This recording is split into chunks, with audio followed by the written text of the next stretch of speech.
or intelligent people, and sort of reconstitute what in India would be called the Brahmin class, and not just ritual Brahmins because they were born Brahmins, probably. It's obviously not what we're talking about. But just intelligent people who are also spiritually advanced and can sort of teach human beings how to live peacefully. I have a question. Yes, please. So. Hey, Phil, tell me your name. Kirsten. Kirsten, of course. You like Krishna. Kinda, yeah. No, it's the same. I know, without the vowels, huh? Yeah. I was thinking that when you were saying that, I was like, yeah, you should film Kirsten. What does my name mean then? Kirsten. Yeah. So you talked about this universal moral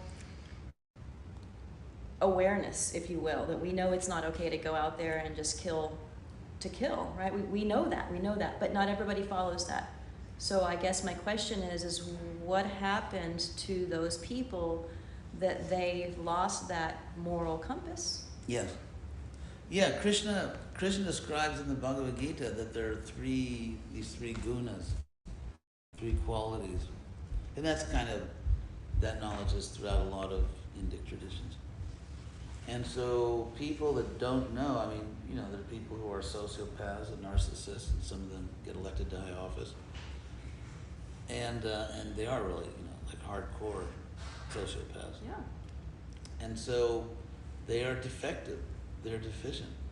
It's funny because I think one of the most amazing and absurd things that a lot of people say, among many competing absurdities, is that you can't impose your values on other people. So what's interesting about that statement, first of all, that statement is an imposition of values. Because to say you shouldn't impose your values is the imposition of a value, namely the value of not imposing values. So it's self-referentially incoherent, just to start. And also, if we say, okay, we shouldn't impose our values, so we have mistakenly passed laws against murder and rape. Because those are values. So since we shouldn't impose our values, what were we thinking to make murder illegal? It's so absurd. I saw this, and it's kind of like an intellectual thing to say, even though it's absurd. In Minnesota, several years ago in Minnesota, the state legislature passed a law against pornography because they were trying to protect, women from exploitation and children. So they passed a law, but the way the law was worded, it sort of cast this legal net, which sometimes they throw a fishing net and things come up you didn't expect. And so, what got caught in that net against pornography was these art books in museums. And so they were interviewing this very, intellectual guy who was the director of this, major art museum in the Twin Cities. And he actually said, we can't impose our values on other people, which he just did by saying that.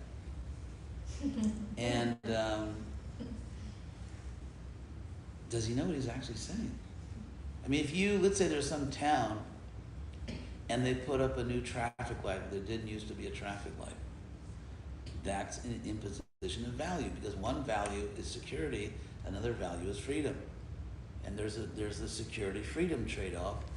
And so when you put a traffic light where there wasn't one, you are imposing values on all people who drive, or even pedestrians.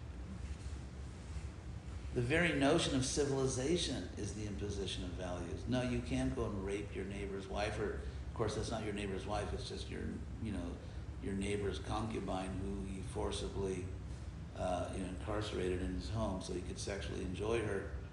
And now, because why would you bother getting married in a society where you don't impose values? You just do the caveman thing. Just go out with your club and find a suitable, mate. So if you think about the consequences of not imposing values, basically, there could be no such thing at all as civilization. There could be no security. It's just It's madness. And yet here was this guy who actually got a job as the head of a major museum in America, speaking nonsense like that on, primetime television. And meanwhile, the philosophers who should be explaining these things are just, going round and round in circles with their little, their problematizing fetish. That's what they do. They problematize. As soon as anyone says anything, they problematize it. That's the world we live in. That pendulum, huh? Yeah, it's just gone to the point of madness. And so a lot of the worst madness is found in the best universities. Yes. I know Prabhupada was very concerned about the lack of spirituality, and I was wondering, what really bothers me is that my concern is that with this growing lack of spirituality, as far as I can see, Actually, no? no. Yeah, okay. No, I think actually people are becoming more and more interested in finding something, because it used to be, remember, you can remember this. Well, actually, you're not very old, so maybe you don't remember this. But I remember when I was growing up, everything was progress in the future, and by 1987, we would all be flying around the cities with rocket packs, and it's like there was just this sort of this uncritical, sort of unconsidered belief that the future will always be better. And then, of course, the Cold War happened, and this happened, and that happened. And now, people don't tend to think that way, like they used to.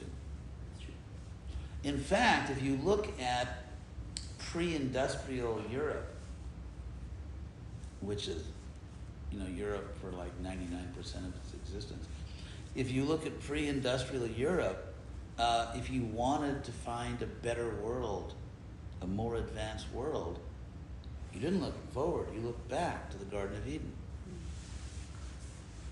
And that was the narrative, that if you're looking for utopian life, you have to go back to pre-Apple Eden. And that's where you find perfection, not the future. And of course, also in the system of yugas that we have in the Sanskrit tradition, we're in Kali Yuga, and so as the future is not going to bring improvement, if anything, it's going to bring even more chaos and stupidity. Did you see that movie Idiocracy? Mm-hmm. Oh God, that's the movie. Sums it up. Yeah. Yeah, we're talking about Yeah. stupid people breeding. Mm-hmm. Yeah. That's how it happens. Yes. I was thinking more along the lines that people take God out of the picture of spirituality, and I was wondering, with that, do you think that is causing a less moral civilization? Well, of course. And first of all, it's more the people that fancy themselves the intellectual elite that take God out. Yeah. Like that buffoon, Richard Dawkins, who actually breaks the first law of scholarship, which is you don't speak outside your area of expertise. He's not a theologian or a philosopher or a historian of religion or anything. So he just he basically is a fool outside his field. I don't know if less people are turning to God. In hard times, people tend to turn more to God. It's sort of a Hare Krishna cliche that things are always getting worse, but I don't know. It's like, take for example professional sports. It's become the most common thing in the world. I know in Major League Baseball or college, or any football, NFL. That when an athlete really does something good, they always go like that, and they and now there's so many Latino athletes. I mean, especially in professional baseball. Especially in professional baseball, it's a huge Latino population, and they're all doing the cross all the time. They really hit a home run, you get the cross. And so this old hardcore atheism is, I don't want to say it's dying out because it's not, but but it's not like taking over the country. I see, when I talk to my Christian friends, they talk about a resurgence of the basic concept of Jesus and compassion towards others, and Yeah. people are taking that on as like not the hardcore sin and all this, but more of the loving of Jesus, and that's becoming very, very popular. Like for instance, even in Korea and different places. Oh yeah, Korea has a lot of strong Christian. Yeah, because it's the fanaticism is less popular. It's a generational thing. I read this study where the Southern Baptist Convention, by God's mercy, is shrinking, and because it's a generational problem. Like you get these born again Christians, but their children, as they grow up, don't hate homosexuals, and they don't want to put women down because they're growing up in a different world, and they can't relate to these sort of irrational views. And so, and also people, it's like they don't necessarily believe someone because they're a priest, because I think the fact that the huge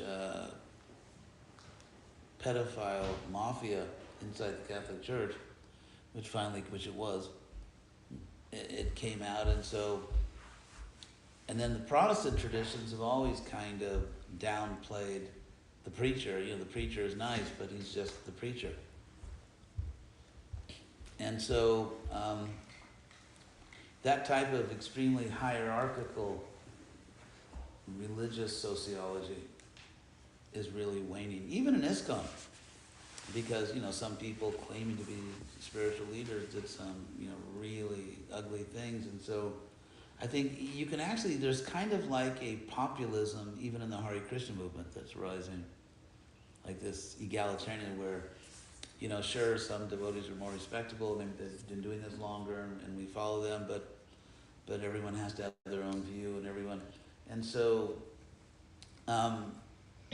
like we were talking, and she's very intelligent, Ritya, and you have your own mind, which is good. I mean, it's better than not having a mind, being mindless, and so like there's this whole like, I don't even call it like internet army of Hare Krishnas, who are sort of monitoring the behavior of leaders and wait a second, and so even the Hare Krishna movement has definitely been sort of caught up in this wave of populism, and everyone has their own opinion on everything. Because in the old days it was very much like in a typical Hare Krishna temple in the 60s, or actually in the 60s were actually better, but say in the early 70s, it's like officially one person in the temple community was allowed to think. And if anyone else was caught thinking, did I just see you thinking? Yeah. I hope I'm mistaken, but I thought it sounded like you were actually thinking. Yeah. And so the Hare Krishna movement, I mean, there still are obviously what we call gurupis, but I like that. Groupies. you can all use that. There's no, I'm waiving the commission fee. Yeah,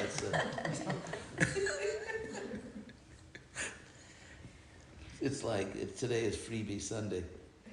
But yeah, but of course, I mean, if you know the sociology of religion and just sort of basic human psychology, is kind of inevitable given all the historical circumstances that in the early days, ISKCON in some places would be kind of like Vedic Lord of the Flies.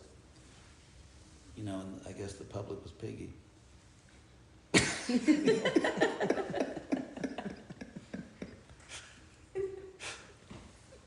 We have to be able to laugh at ourselves, right? How long will we be in that phase though?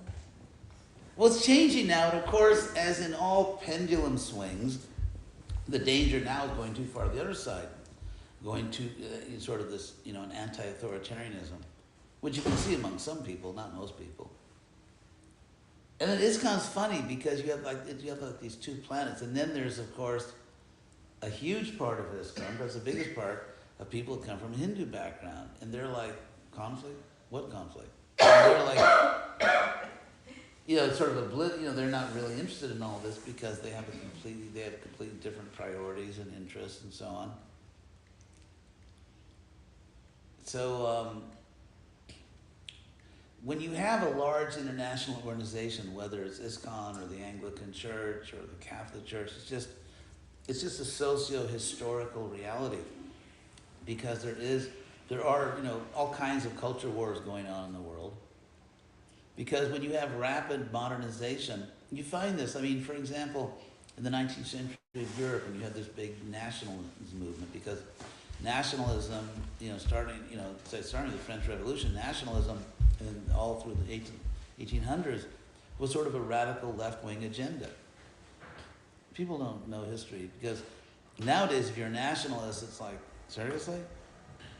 You also probably believe the earth is flat. There's like this arrogant, leftist, condescending view that nationalists are somehow, just sort of like flat earthers. But actually, nationalism, when it arose, was a radical leftist view in opposition to divine right monarchy. Mm-hmm. Because nationalism relocated like political authority from a few European families and said, no, it's actually the people of the nation. The power is in the nation. So, for example, the present royal family of the UK, they changed their name to Windsor during the World Wars because it was kind of politically very incorrect to have a German name, during World War II. And so they originally, the Hanovers, the Georges, George I, who didn't even speak English. Because the idea that, well, this is Britain, we should have a British monarch. It's like, what? That's a crazy idea. You needed someone in the divine right family, not someone from the nation state. So it's sort of an opposition, because you had the French Revolution, and then you had the Restoration, and what was it, 1813? God, I'm getting rusty. But, it may off 1 or 2 years, but where after Napoleon, because Napoleon, for all his, imperial theatrics of crowning himself, was actually spreading a lot of the principles of the French Revolution, namely nationalism and so on. And that's why in the Beethoven's Fifth Symphony, he was really celebrating Napoleon. Then when he found out who Napoleon really was, he dedicated the Fifth Symphony to him. But nationalism, another thing that was national, which was a radical leftist movement, was laissez-faire capitalism. Because in the old European economy, everything, all the wealth was land.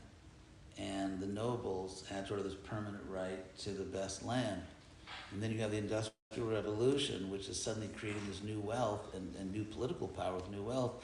And so therefore, it was the commoners to keep the royals, to keep the nobles out of this new economy, that they made a law that, they had to stay on their land. They couldn't, nobles couldn't really have factories or something.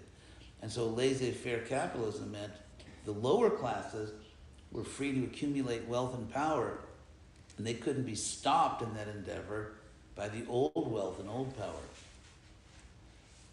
So there's all these historical contexts, and I forget how I got into all that. But you had said, so the way things are going now, in times when people are suffering, and the world's crazy, people are looking for some stable, fixed value and object, and of course that's ultimately God. So I think that explains why people are, because the world is so crazy. It's almost like there's no material, there's no earthly power that can save the world. Because, in America they elect this president, elect that president, they all turn out to be kind of incompetent, or not just grossly selfish and vain. And so people kind of, there's very interesting, just as we're doing history, there's a very interesting analogy when Rome conquered Greece. Because the Greeks were like sort of ferociously autonomous. They had city-states. And then, of course, Alexander kind of conquered the city-states, and everyone hated that. And then when he died, they kind of went back to their city-states, but to some extent. But so they had real Greek, like Athens. It wasn't a republic. It wasn't representative democracy. You know, the free citizens actually go up to the high city, which in Greek is the Acropolis. They go up to the high city, and they would really govern their city. Of course, what they don't tell you is that the reason the citizens of Athens had so much disposable time, so much time to govern, is because they had so many slaves at home. So if you have a lot of slaves, you have lots of time for political debates. But in any case, so the Greeks, it's interesting, the Greeks were very, I told everyone else to turn their phones off, but of course, that doesn't apply to me because I'm a guru. We have special privileges. So because the average Greek citizen of whatever island or city they were in really did have a sense of empowerment in their city, they weren't otherworldly. They were very much this worldly, even in their theology. The cosmos, the word cosmos related to the word cosmetic, because the word cosmos meant the universe is a beautiful place. But then when Rome conquered Greece, all these different cities, and power became very remote, and a people who had felt they had so much power over their own lives suddenly had no power at all, because orders would come from Rome, and therefore they began to become interested in otherworldly theologies. So I think something like that is happening in America. America is, the country of the rugged individualist, don't tread on me. But now power has become so remote, and it's become obvious that, first of all, you can't even run for president unless you have, hundreds of millions of dollars, which means by the time you become the official candidate, you're already a political prostitute. And you try this one, and none of the flavors work. And so people are turning, just sort of throwing up their hands and thinking about higher things. Maybe if earthly powers are useless, maybe there's divine power that'll give some meaning to my life.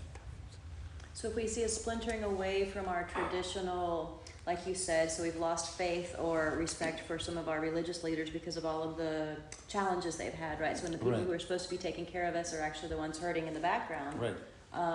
Now, to your point, is how do we find that spirituality elsewhere when we have these seekers, right? We know that there's truth. Seekers, right? We know the truth is out there, but we don't necessarily know we can go to this preacher or this priest or this teacher.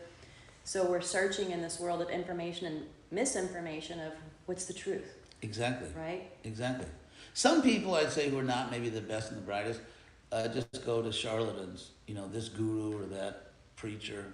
And there's charlatans in every, whether they come from India, whether they're homegrown in America,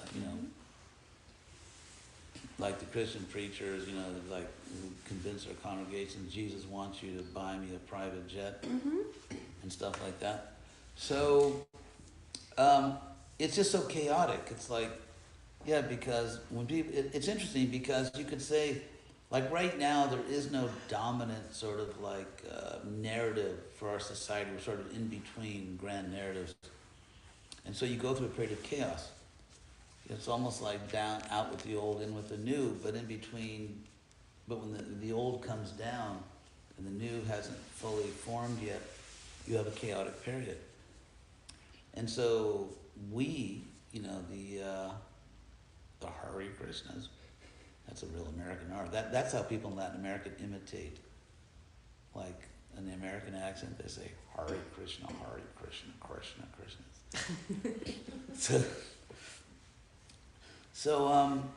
And that's why I'm so anxious that devotees not present themselves in public as pious Martians. Because, I've made this point many times. It's like I feel this is like an old I Love Lucy episode or something. But, and I think this sort of let them eat, like let them eat cake, Marie Antoinette, let them eat doties and saris. It's, I think this somewhat or very condescending attitude is based on a philosophical mistake, which is that the benefit is automatic. And what Krishna says in the last verse of chapter 17 of the Bhagavad Gita, I'm a Gita thumper, is that the good book, Krishna says in the good book, chapter 17, in verse 28, if I remember it right. I don't know if I think I'm remembering that. But anyway, what Krishna says is that any spiritual or religious activity you perform, if you don't really believe in what you're doing, it doesn't have much effect. In this life or the next, Krishna specifies. And so the idea that, if we just go, so all the basic outreach programs of the Hare Krishna movement are based on manipulating people for their own good without their knowledge. So let's say, for example, you go out in the street and you chant Hare Krishna, and people don't really know what it is, and most people aren't interested. But it doesn't matter, the sound goes in their ear. Yeah, and so their willing participation, they do not need to participate in their own salvation. And they don't have to agree to anything. We can just, obviously for the highest good, manipulate them into salvation. Or if we give them spiritual food, they don't have to know what it is. It's just we are, for their own good, sort of like, it's almost like, computer, person from Apple said, okay, I've taken over your computer now. You can no longer, so I'm going to control your computer remotely. So we're kind of like controlling humanity remotely for their own good by giving them prasadam, by chanting Hare Krishna, and by selling books. And so they don't have to read the books, they don't have to understand the books. It's totally irrelevant, for example, to study how many people that buy Hare Krishna books actually read them, how many people that read them actually can understand them. All that's irrelevant. Marketing is irrelevant. Considering public taste is irrelevant, because we are remotely controlling their lives.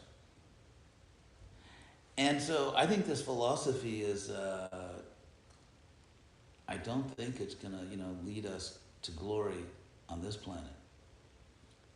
But it's very deeply rooted in the mentality. And as is another view, which is philosophically not really, and that is, I think, a serious theological misunderstanding of the phrase causeless mercy. So devotees understand it in ISKCON almost in a Calvinist way, or an Augustinian way, that there's no real relationship between your salvation and anything you do. You don't earn salvation. It's causeless mercy. Even though Prabhupada denied this, and even though it goes completely against Krishna's teaching in the Bhagavad Gita. Because what Krishna teaches in the Bhagavad Gita is, you get what you deserve. Krishna says in the Bhagavad Gita, Jai Jata Mam Prapadyante, I precisely reciprocate with everyone. Reciprocation. Justice.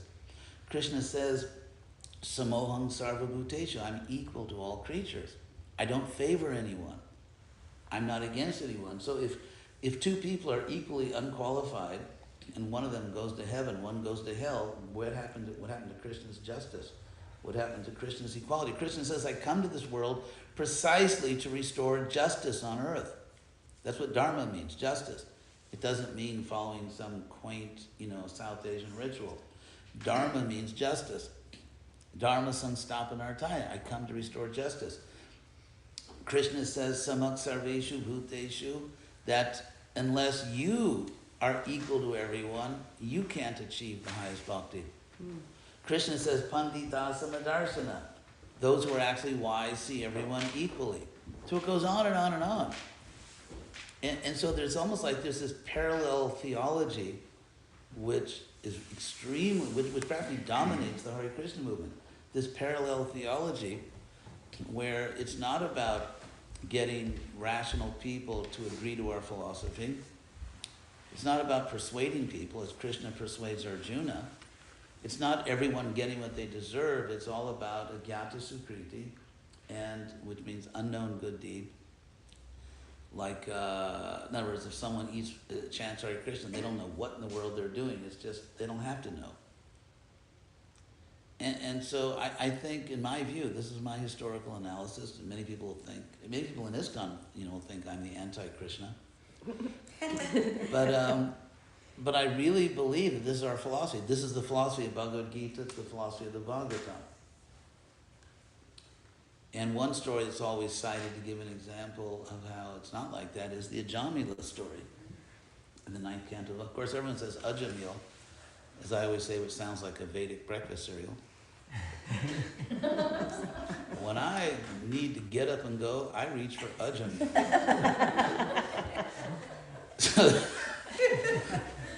Just add salt and butter. Yeah, exactly, salt and butter. Hey, we can do a roadshow together. It's actually Ajamila, but Ajamila is an example of what Krishna says in the Bhagavad Gita. I think it's 249. Nehabi kramanashasti, there's no loss or diminution in this process. So whatever spiritual level you achieve, it's yours to keep forever. Even if you have a fall down, you'll bounce back. And so Ajamila in his youth was actually a very serious bhakti yogi who achieved a relatively advanced level of Krishna consciousness, and therefore he became degraded, but he was restored to his original position. So, there's a famous story where Prabhupada, well, actually, unfortunately, it's not famous, but there's an important story where Prabhupada was speaking to Vishnu Jana. And I know this is a real story because an old godbrother of mine, Srinath, who was a really nice guy, but he died many, many years ago, like 40 years ago, cancer, but really nice guy. We became friends in Boston. And he went to see Prabhupada. He flew to see Prabhupada in LA, and he was in the room, and he flew back, and I spoke to him literally like days after he flew back, so I know this really happened. Where Prabhupada praised Vishnu Jana Swami, he said, "You're doing very nicely in your service." And Vishnu Jana said, "It's all your mercy, Prabhupada." And Prabhupada said, "No." He said, "I offer my mercy to everyone, but you accepted it." And where does even the term causeless mercy come from? That precise term is not actually in our Shastras, the literal term causeless mercy, but you do find the word causeless. And you could say you find the word causeless in the context of getting spiritual benefits. So this is what it actually means in Shastra. First of all, the word causeless, the word that's often used is ahaituka or ahaituki. Because in Sanskrit, like the normal word for cause, like cause and effect, just normal cause and effect is a different word, it's karanam. Like in the Brahma Samhita, sarva karana karanam. Krishna is the cause of all causes. So karana is a normal word for cause, as in cause and effect. There's another word, hetu, which can mean a cause, but it also is often used to mean a psychological cause, which in English is a motive. That's what the word motive means, a psychological cause. The reason of the cause for your thinking or doing something. So from the word hetu, if you want to turn this noun, hetu, which means motive or cause, into an adjective, then you form the word haituka, which is an adjective, means something that has a motive. And so ahaituka means there's no selfish motive.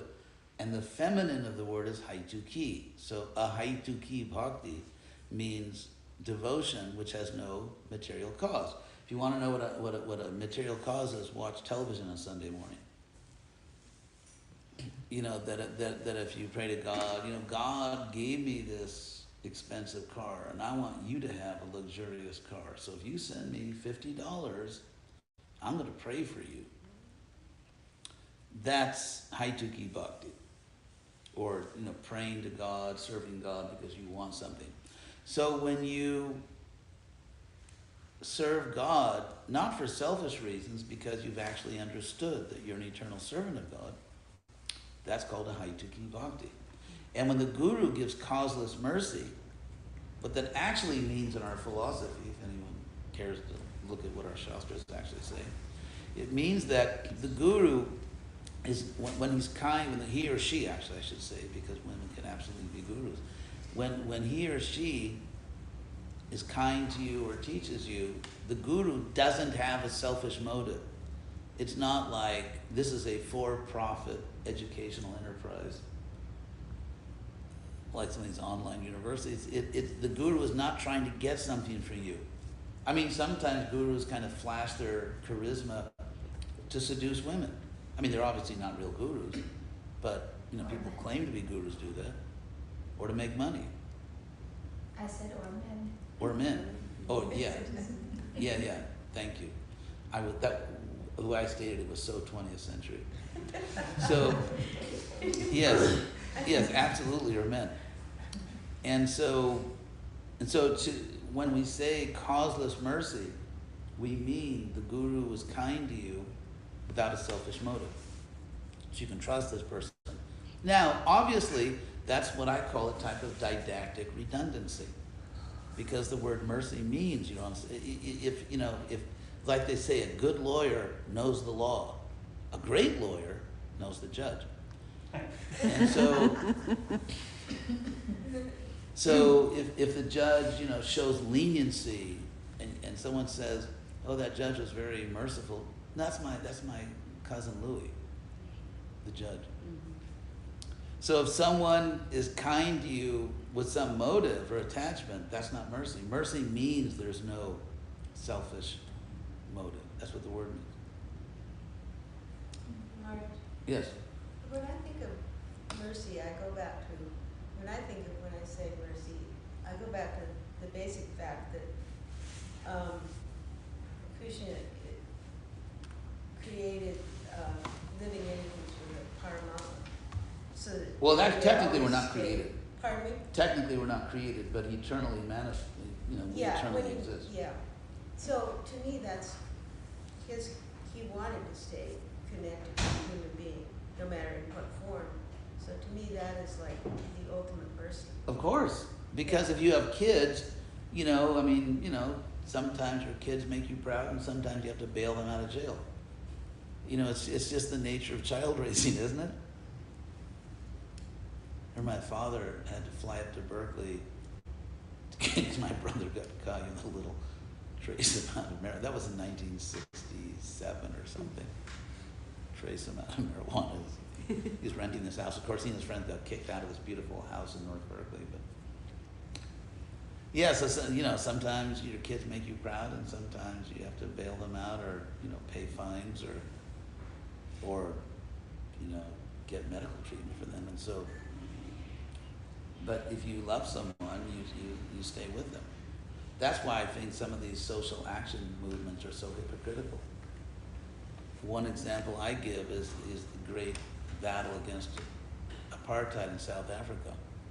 I mean, that was like, if you weren't out in the streets against apartheid, you weren't even a human. What's interesting is that apartheid collapsed, and then South Africa, had, as it has now, one of the most dangerous places to live in the world, like an absurd murder rate, and no one's safe in their home.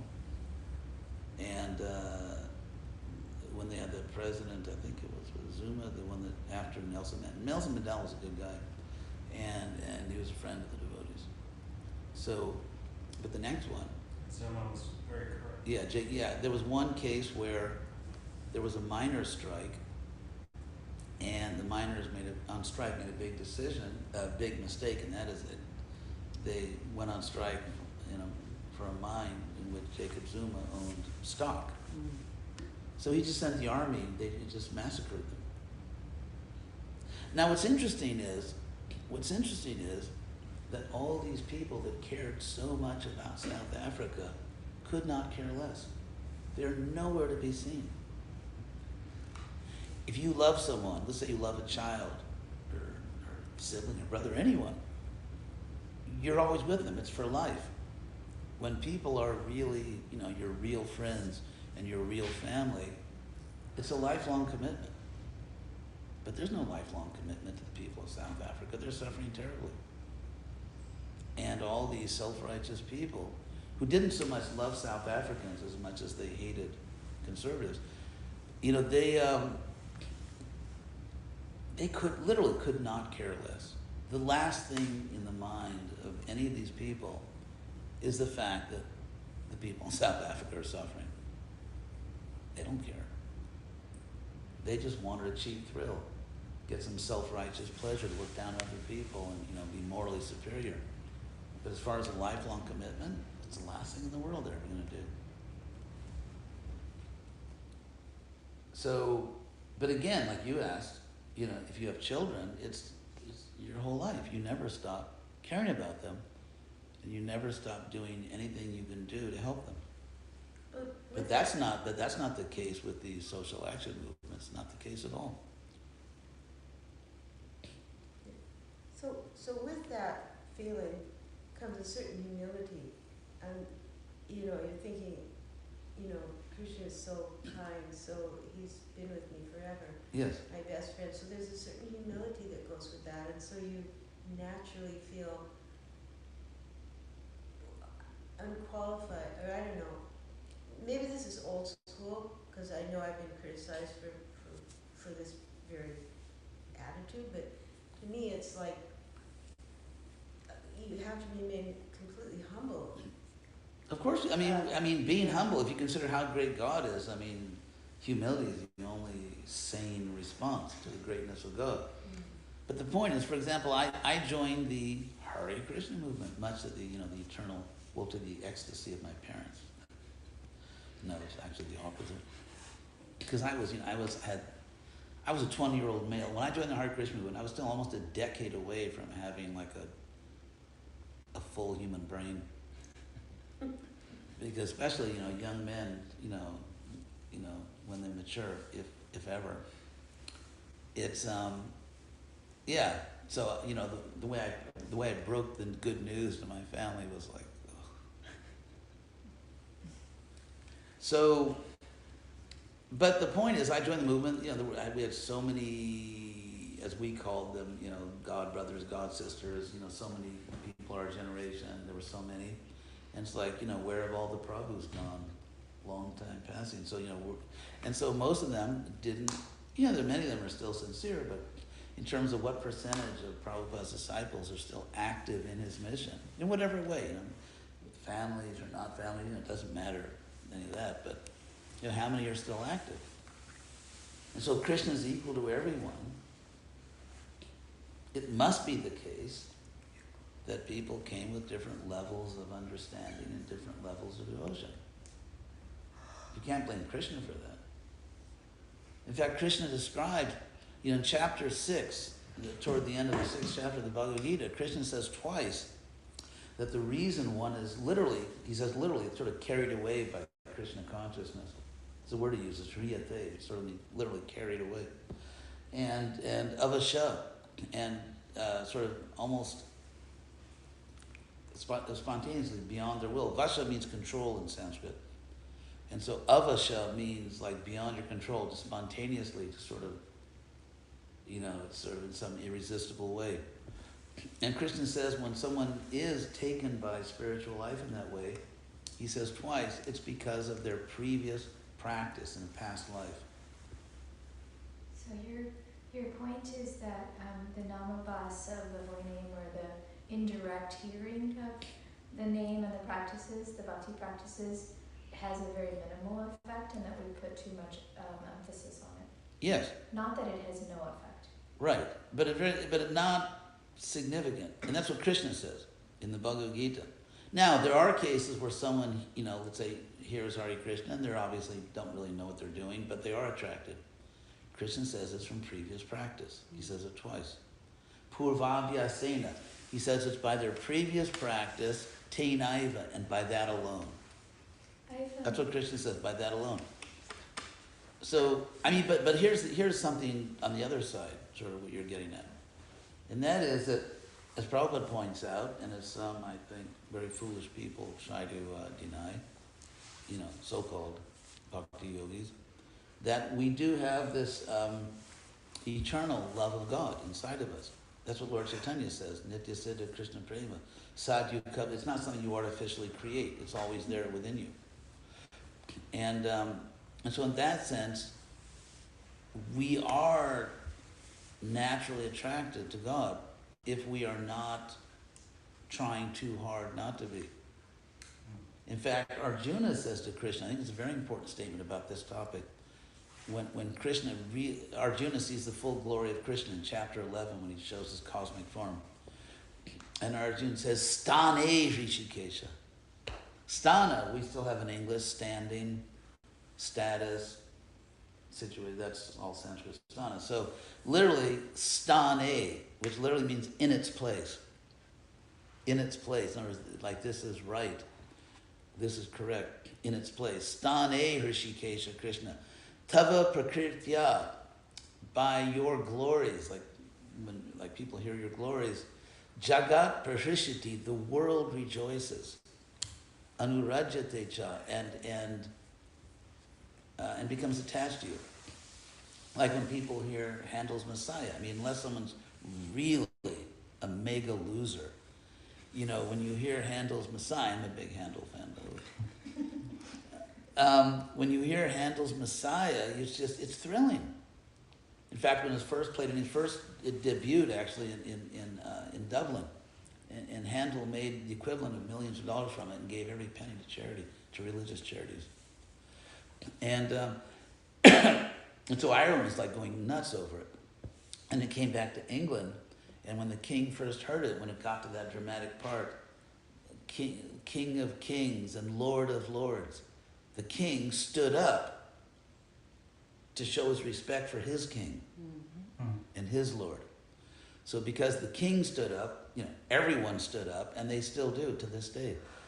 Whenever you see the Messiah oratorio, everyone stands up for them. So that's what Krishna's talking about. He says, Arjuna says, Jagat Prahishati, the world is thrilled, literally. The world is thrilled. Anurajate becomes attached to you. Rakshangsi Bhitani, but the demonic are disturbed by it. They're frightened by it. And Disho Dravanti, literally they flee in all directions because they just want to get away from it. And when they have power to do so, they try to exterminate it in society, the religious sphere.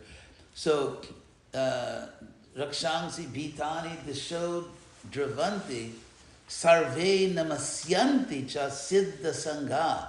But all of the perfected communities, literally, all of the communities of the perfected beings, all of them, namasyanti, they bow to you. Of course, a verb like namo, namaste, and all that. So this is the verb, namasyanti. They all bow to you.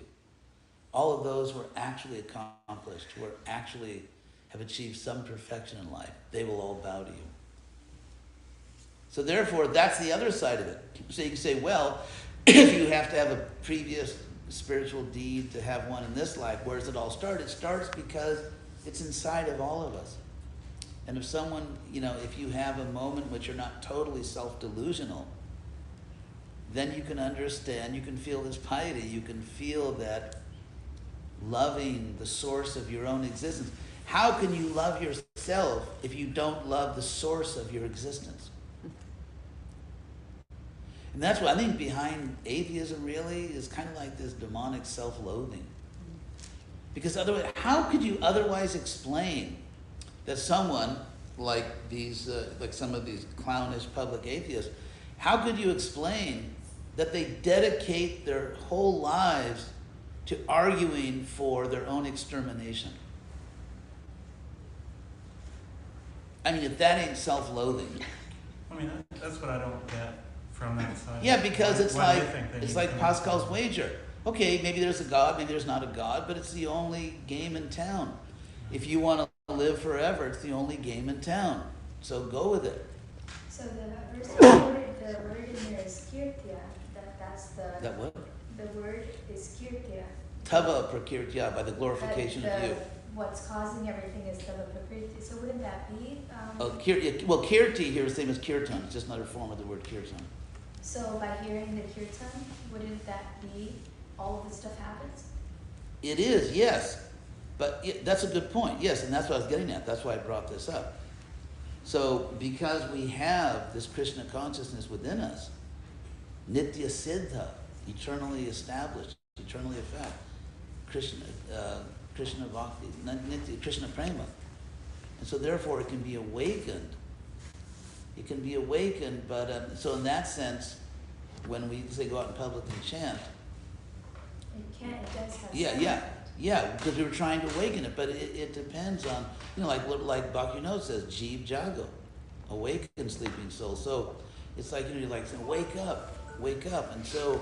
But your point is that that's not the whole thing, that that's just the beginning. Yeah, That but there needs to be effort and time and attention placed to the whole rest yeah, of it. because people need help to awaken. It's not all automatic. I mean, that's what Rupa Goswami says. Rupa Goswami giving the kramas, which literally means the steps. Because the word, in Sanskrit, the word krama means a step, like the Lord who took 3 big steps is Tri Vikrama, or in American Sanskrit, Trivikram. Or, Are you trying? yeah, it's actually the word crumb, like you dirty crumb, so it's actually that word crumb. You're just paying me with crumbs. Anyway, so, but getting back to the point that, so, Bhavet Krama, Rupa Goswami says there must be these steps in developing love of Godhead. And so, Ado Shraddha, at first, Ado, in the beginning, Shraddha, some trust, which can simply be, I think it'd be good for me to have some spirituality in my life. Or there's something good about the devotee. So in the beginning, there's that trust. And because you have that little faith or trust that there's something beneficial in spirituality, from that, sadhu sangha, you associate with devotees because there's something good and beneficial about people who are sincerely practicing spirituality. And therefore I want those people to be my friends or my associates. Sadoshada, just to complete it, tatak sadhu sangha. And if you hang out with devotees, you're going to end up doing spiritual things. Like right now, I'm talking about Krishna. So anyone that's hanging out with us is, they're hearing this, or we're going to have some food. Actually, I'm really going to need some food soon, but yeah, I know. So you eat spiritual food's been offered. You hear things about. So by that sangha, by that association, you just automatically get involved in spiritual activities. Sadhu sangha, and then bhajana kriya. Sadhu sangha, bhajana kriya, anartha rittisa. And it's like if you are engaged in spiritual activities, your bad habits will start. You won't be doing the mundane things because you're so busy doing spiritual things. Idle mind's the devil's workshop. So that's anartha nivrittisya. So you, instead of having an idle mind, you have a mind that's filled with Krishna. And then anartha nivrittito nishta. And so when we kind of become free from our bad habits, then we become steady in spiritual life. We're not being pulled away from our higher understanding by addictions, attachments, and so on. So but there's a process, and it's and the people have to. That's the thing. You see, the Ado Shraddha, in the beginning, there's some faith, but if we present ourselves in a very strange way to the public, that is not going to help the public from feeling comfortable around us. Because personally, I have to admit, I have to own this deficiency myself that I'm not completely comfortable around very strange people. Some people, they're drawn like a magnet, like they're just drawn to strange. They do everything in their power to make themselves visually strange to the general public. That's not me. That's just not me. So therefore, if we create cultural barriers, people have to be able to feel comfortable with us. They have to be able to identify, because you don't hang out with people you can't identify with. If you see people and I cannot identify with those people, you are not going to hang out with those people. And therefore the sadhu sangha is not going to happen. And the more normal you are, and the more just be a nice person, be a nice, normal person. Normal is good, by the way. And by normal, I don't mean you should drink beer or I can't even imagine you doing that. But anyway, I mean, I can't even imagine, because Gopikita is such. So, but what I mean is there are certain neutral ways of being. For example, the way I'm dressed, and as I always say, you know, everything I'm wearing today is for sale. To be an entrepreneurial guru, right? Gotta live. So the way I'm dressed right now, I could be a Republican, I could be a Democrat, I could be an artist, I could be a businessman, I could be anything. It's just neutral, not pretentious, not fancy, not designer. It's just sort of like neutral, respectable clothes for a normal person. So I don't mean to follow every fashion, because I have no idea what the fashions are. And if you know, please, I'll pay you not to tell me. So it's not about being a fashion hound. It's not about jumping around every time the New York fashion scene tells you got to jump and re-clothe yourself. It's just about being a normal, respectable person, so that everyone can relate to you. Because if we go out there with heavily Indian clothes, we are leaning way over to people who are either Indophiles or actual Indians, and leaning away from a little over 90% of the population. Because a little over 90% is not into yoga or anything like that. And so, because 10% is still a huge market. 10% in America is like, 32, 33 million people. So, why I'm saying, if Krishna says be equal to everyone, if the Bhagavatam says a Vaishnava is equal to everyone, why are we leaning towards certain people and away from other people? Why not situate ourselves in the cultural center of society, which is not ruled by fashion? It's just, the way I'm dressed now, people used to dress this way when I was a kid, 50, 60 years ago, people would dress this way. This is not some fashion thing, it's just normal dress. So that's my point. Equal to everyone, walk the talk. If you're equal to everyone, present yourself in public in a way where you're equally accessible to everyone. That's my conviction. Yeah. Actually, I'm going to see a first cousin in Arlington. He's his mother was my mother's younger sister. So I've got to eat something so I don't faint on the way and crash into a tractor on the road, because they have tractors on the highways in Texas. Welcome to Texas. Where'd you grow up? Dallas. Oh my God, you're a Dallasian. And that Dallasite. They say Dallasite? Yeah. Oh my. Yeah. Yeah, my cousin, he actually grew up in Hawkinsville, Georgia. It's about an hour and a half, 2 hours south of Atlanta. So he's a Georgian. Yeah, grew up there and then he somehow came out here. But thank you all very much. It was great talking to you. You too. Thank you so much. My pleasure. Sadhu Sangha. That's the answer, right? Yes, I was Be hungry. accessible, be kind, be wise. Hold your hand out. Yes. Feed people. What you do. Mm-hmm. It's like that great opening scene, or one of the, or not the opening, but one of the early scenes in that new Cinderella movie they made, where Cinderella meets the prince, doesn't know he's a prince, and he's on a hunt, and she says like, why are you hunting?